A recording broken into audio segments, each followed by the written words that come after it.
یہ اس واسطے کہ عزیز مصر جان لے کہ میں نے اس کی پیٹھ پیچھے اس کی خیانت نہیں کی، اور یہ بھی کہ اللہ دغابازوں کے ہتھ کنڈے چلنے نہیں دیتا۔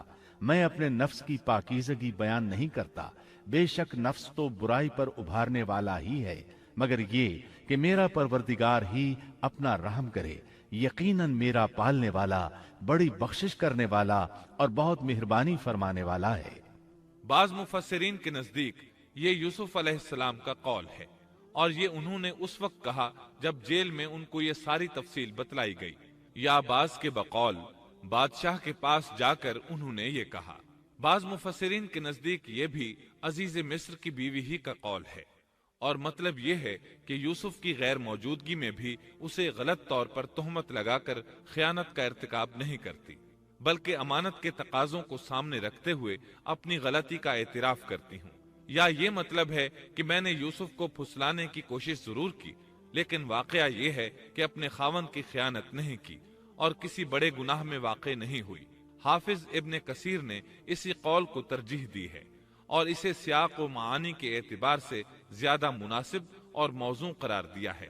آیت 54 میں اللہ تعالیٰ فرماتے ہیں، بادشاہ نے کہا اسے میرے پاس لاؤ کہ میں اسے اپنے خاص کاموں کے لیے مقرر کر لوں۔ پھر جب اس سے بات چیت کی تو کہنے لگا کہ آپ ہمارے ہاں آج سے ذی عزت اور امانت دار ہیں۔ تب یوسف علیہ السلام بولے، یوسف نے کہا آپ مجھے ملک کے خزانوں پر مقرر کر دیجئے، میں حفاظت کرنے والا اور باخبر ہوں۔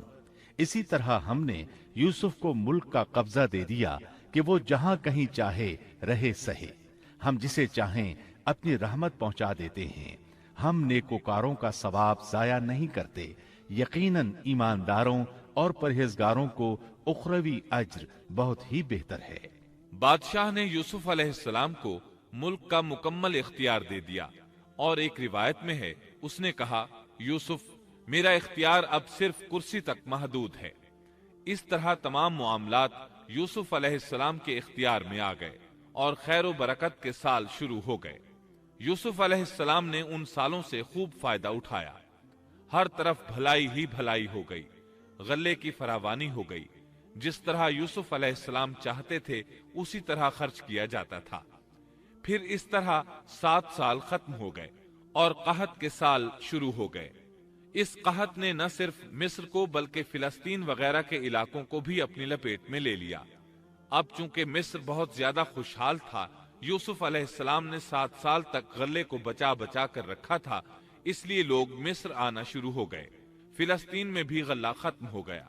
یعقوب علیہ السلام اور ان کے بیٹوں تک بھی قحط کے اثرات پہنچ گئے، بلکہ ان کے علاقے میں قحط شدید ہو گیا۔ تلاش کے باوجود غلہ نہیں ملتا تھا، ملتا بھی تھا تو بہت مہنگا۔ فلسطین میں خبر پہنچی کہ مصر کا بادشاہ پرانی قیمت پر غلہ دے رہا ہے۔ یہ خبر اس لیے پہنچی کہ یوسف علیہ السلام پرانی قیمت پر غلہ فروخت کر رہے تھے، چنانچہ فلسطین سے غلہ خریدنے کے لیے قافلے مصر آنے لگے۔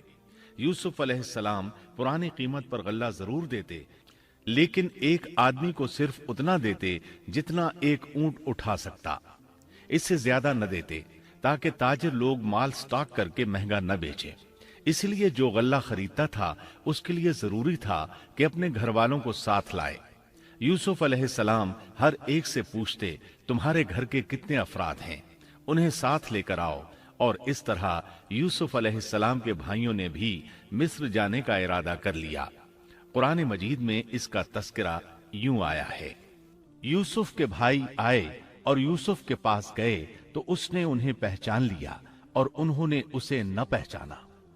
یوسف علیہ السلام نے گندم دینے سے پہلے پوچھا، تم کون ہو، کہاں سے آئے ہو، تم جاسوس لگتے ہو۔ وہ قسمیں کھانے لگے۔ آپ نے پوچھا، تمہارا باپ کون ہے، تم کتنے بھائی ہو، کیا تمہارا کوئی اور بھائی بھی ہے، تمہارا کوئی بھائی فوت تو نہیں ہو گیا؟ اس طرح آپ نے ان سے مکمل تفصیل پوچھی، انہوں نے اپنے بارے میں بتا دیا۔ اور جب اس نے ان کے لیے سامان تیار کر دیا تو کہا کہ تم میرے پاس اپنے اس بھائی کو بھی لانا جو تمہارے باپ کی طرف سے ہے۔ کیا تم نے نہیں دیکھا کہ میں پورا ناپ کر دیتا ہوں اور میں ہوں بھی بہترین مہمانی کرنے والوں میں؟ آپ نے ان سے یہ بھی کہا،